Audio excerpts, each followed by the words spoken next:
Hey everybody, my name is Kash Patel, and I'm happy to be back with Coach Daugherty on the Rebound. And this show is how we are going to save this country. Everybody tune in. Welcome to the Rebound with Coach Matt Daugherty. Welcome to the Rebound. I'm Matt Daugherty, and I'll be your host. On this show, we explore remarkable rebound stories of resilience and recovery. We highlight the leadership qualities that emerge in the face of life's toughest challenges, revealing the strength and determination within individuals that inspire us all. Back with me today is someone that understands leadership. He's had a front row seat to Donald Trump during his term as president, and now he is up close and personal as he witnesses the battle between Trump and Harris for the title of President of the United States. Kash Patel has had senior leadership positions in the Trump administration. He was the chief investigator for Congress's Russiagate investigation, which uncovered the illegal actions of the FBI and DOJ. Kash is also the author of the bestseller, Government Gangsters. Kash, welcome back to Rebound. Since we were last on the show, a lot has happened. Trump has had a debate with President Biden. Trump has had an assassination attempt on his life. The RNC convention took place in Milwaukee. Biden was forced to step down from running for a second term. Kamala is now the Democratic nominee for president. And your book, Government Gangsters, is now a movie. So a lot has happened in a short period of time. Let's go to your book. Congratulations. Why is Government Gangsters striking a chord with people and continue to grow? Coach, it's great to be with you. And what you sounded off on sounds like a lifetime of stuff, not 3 weeks. It's crazy. But some of it's tragic and some of it's corruption at the highest levels. And all of it intersects in one location, Washington, D.C., the swamp, the government gangsters that are just rampaging through that town for decades, living off the American taxpayer. And that's why Government Gangsters is resonating. The whole point that Stephen Bannon and Matthew Taylor did, making it into a movie, which it now is playing everywhere on warroom.film, is to visualize the book and to show people that it's not just a Republican and Democratic thing. It's a revolving door of people that keep being replaced. They just have the same figure, different outline, whether it's Brennan or Clapper or Comey or McCabe, or whether it's Strzok or whether it's Mueller, or whether it's Rosenstein or whether it's Gina Haspel or Mark Esper, and now whether it's Lloyd Austin or Joe Biden or DNC. They just keep switching the names, but running the same corrupt scandal. And that's why I think Government Gangsters is resonating. What should every American fear most about Government Gangsters? The ones that are in fear of government gangsters are the ones that are in on the lie. And that's what they fear the most about Donald Trump. He exposed Russiagate, 51 Intel, disinformation campaigns from impeachment 1, Ukraine, to January 6th, to impeachment 2, and so forth, right? They are afraid that if he comes in, he's going to finish the job. And what's so powerful about Government Gangsters is it's grounded in the truth of not about what I think the truth is. It's about what the corrupt evildoers in Washington write down themselves, and we take them and their documents and we put them out because they think they're never going to get caught. And that's why the film's so powerful. It's not me saying anything. I'm literally reading what they did, and I'm taking the document and saying, look at this. It's the CIA's pre-publication review of the 51 Intel letter that Gina Haspel cleared in 6 hours, which is unheard of, and it was a lie. So I think they're afraid of the truth because it's targeting them. You and I have gone down this road before. All right, but for those who are watching this show for the first time, what is the media's role in all of this? And I mainly mean, why haven't they embraced it and just fed it to the American people? That's what the media's role should be, telling the truth. The media, for the most part, is in bed with these corrupt government gangsters. Without the media, the mainstream media, there would be no deep state. There would be no government gangsters because they wouldn't partner up together to champion lie after lie after lie, all in the name of getting Donald Trump. That's literally all they care about. And they don't care how bad they lie to you, how much money of our taxpayer dollars they light on fire, and what weaponized system of government they use to do it next. And the mainstream media has been caught lying about the same exact things. They stood up Russiagate. They said the FBI would never lie to a federal judge. They said the Department of Justice would never be weaponized. They said the intelligence community would never rig a presidential election by lying about the contents of a president's son's laptop. They did all of those things in lockstep with the media, and the media is just as afraid now because they're personally attacking us, and all we've ever cared about is the truth. I love it. I love the truth, man. The truth is coming, whether you like it or not. It's like a big tsunami. I'd rather ride the wave to the shore than be on the shore and get crushed. Yeah. Why, though? Help me understand, like, why is the media a part of this? What do they have to gain to play this game? That's a fantastic question. And not many people have ever really asked that. What they care about is money, popularity, and fame. It's Hollywood. That's all they want. They want to be the best-selling publication. They want to be the most watched, entity on cable news. They want it so they are the center of attention. And what the media has forgotten is their neutrality, their ability decades ago to just report the truth and then insert themselves in that lane and then pull themselves out. Now they're saying, we're not only publication opinion pieces, we're telling you our opinion is the fact. They don't even care anymore. They don't even differentiate between the two. It's one thing if they went on and said, I'm doing an opinion piece. This is my opinionated show. Right. This is my opinions on what I see happening. Everything they say, they want you to take it as the Old Testament. And we're just not going to let them do it. So how does this work? And I the person that comes to mind is George Stephanopoulos. He led the bury of Biden, right? And I'm thinking that he got a call from somebody and said, "We need you to bury him, and then we need you to promote Kamala." And so, is he doing that because he gets access? Is he on a payroll? Why do people play the role they play? It's all of the above. And whether it's Stephanopoulos or anything else, just think of how savage the Democrats have been in the last month. The Democratic Party of the United States of America has thrown out 14 million votes in the Democratic national process that nominated Joe Biden to be their nominee for presidency of the United States before the Democratic National Convention even occurred.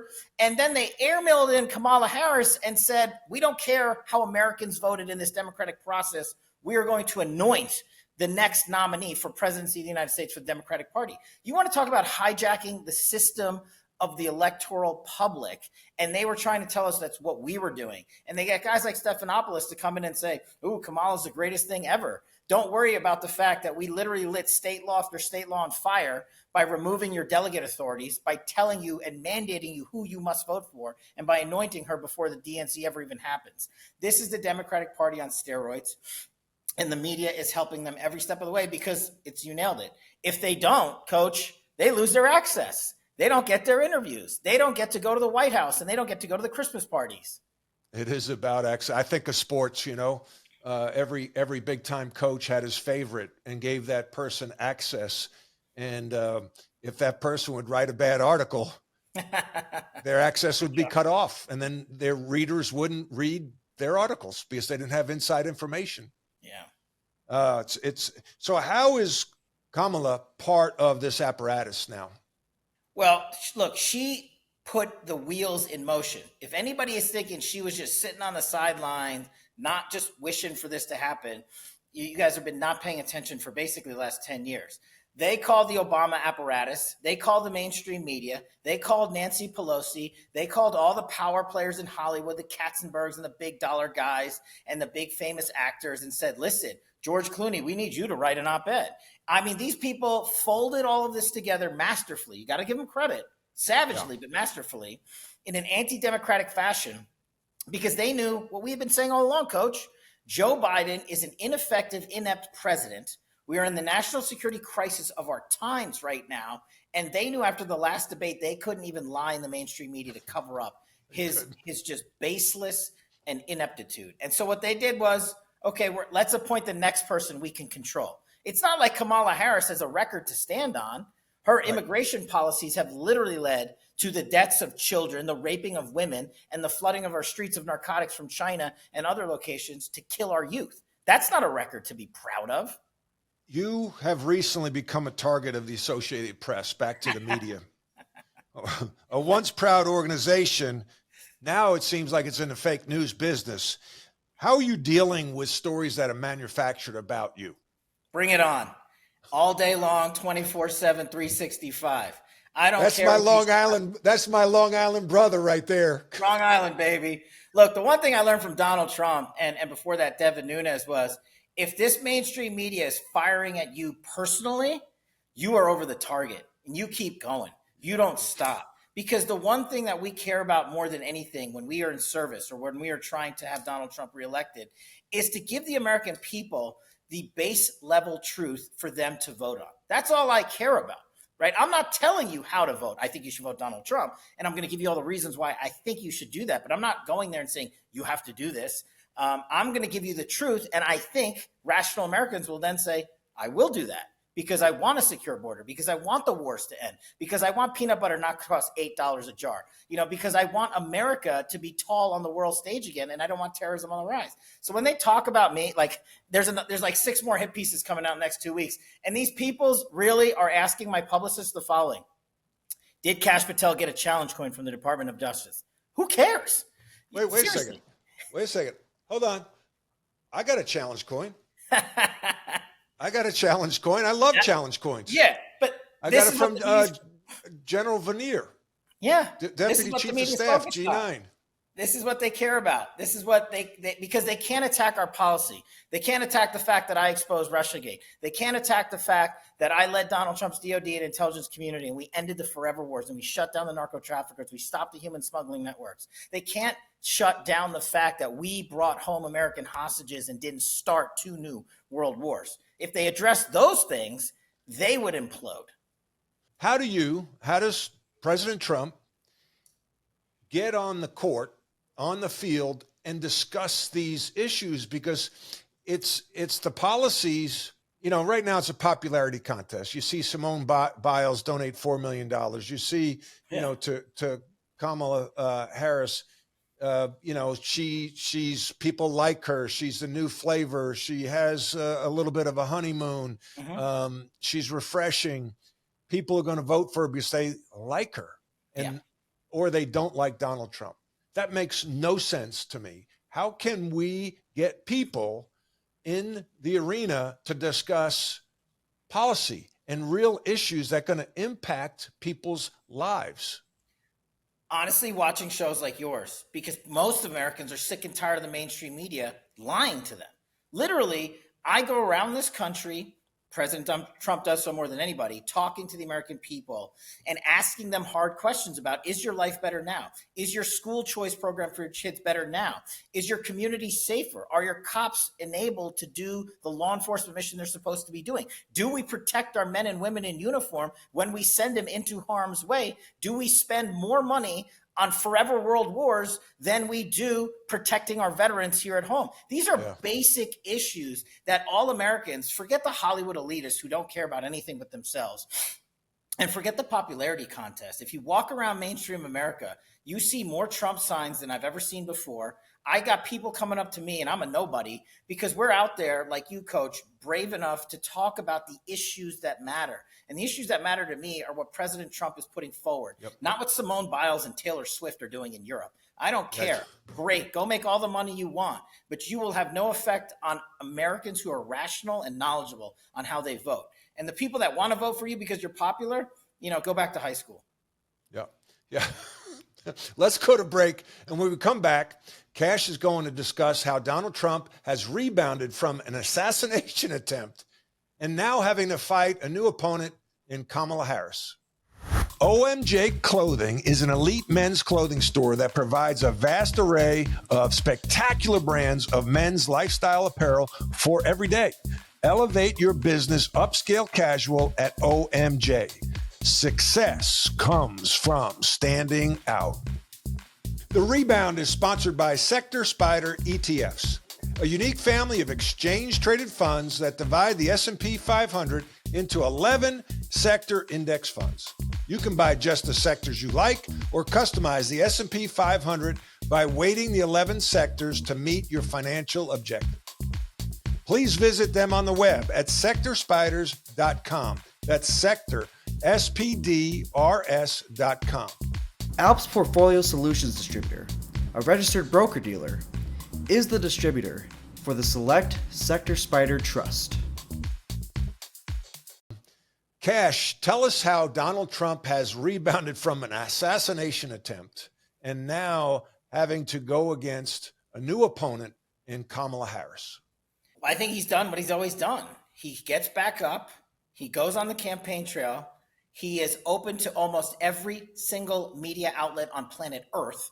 He answers the hard questions that the media wants to ask him, that America wants to know the answers to, and the world.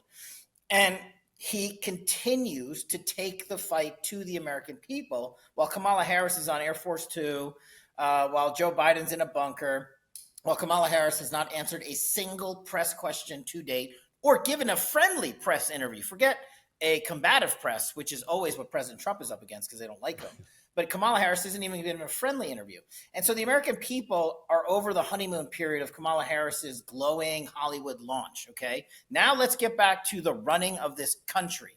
And what the one thing that Kamala Harris was put in charge of the border. I love how the mainstream media, by the way, says, well, she's not the border czar. Well, that's funny. When she tweeted in 2021 that she was in charge of the border, was she just lying then, or was that like a joke? Or did someone hack her account? I mean, you can't make this stuff up. So that's it. You just point to her policies and her fail. Like, I've literally been asking the internet for one thing she has done that has improved this country. One. And they're like, she's black. And I'm like, well, actually, she's Indian too. So now you're racist. And since you're just playing race hustling tricks, I know that you know she has no policy to attend to. So what's next? And there is no next for her. They'll make something up, but there is no next because she never had a first. Well, let's go back to the assassination attempt, because we blow by that. Yeah. We talk about the assassination attempt like it was a bad weather in the Northeast, like it was a big rainstorm. I mean, people talk about it like in passing, the assassination attempt on Trump. Like, this should have been made even a bigger deal. I mean, they tried to, maybe, or one person, depending on who you talk to, try to kill a former president who's a presidential candidate. Where were you when that happened? I was at the RNC, getting ready for the whole RNC week in Milwaukee. And it was just, surreal, scary. When I saw him stand up and wave his fist, I was full of like pride and, just every emotion you can have in like 17 and a half seconds. But you're right. The assassination attempt on President Trump, which murdered an American citizen and left two tragically wounded, should be the thing that everyone is talking about now until the end of time. And more importantly, what they should be talking about is how it happened, how to prevent it from ever happening again. And this is where I'm critical of the Republican majority. Forget the press, forget the radicals. The Republican majority in the House of Representatives has failed to give us a single answer on the assassination attempt. So what happens is we're left with these conspiracy theories that the radical left wants us to jump on. They want us to be the projection con artists that they are. And when the Republicans could have brought in the documentation, subpoenaed the records, serviced the American people, and gotten the truth out, what have they done? They stood up a committee after 4 weeks now, and they are in recess till the middle of September. That is not accountability. That is a dereliction of duty. And we have an opportunity to unify the country around this tragic event, and we are letting it slip through our fingers. So it's just another tragedy compounding a tragedy. And I wish Republicans would give the American people the answer that they deserve, the truth. Melania Trump, President Trump's wife, has been in the background. She gets shots. People take shots at her. What was it like for her and President Trump's kids when the assassination attempt occurred and the following days? I can't speak to it directly. I can tell you I spoke to or communicated with almost all of the family, in the immediate aftermath, like so many other Americans did. And, they were scared. They were terrified. They were proud. They were full of, love for this country and patriotism. And they wanted to, unify the country behind what happened to their father, their husband. They've spoken pretty loudly about it, and their words, resonate with the American public.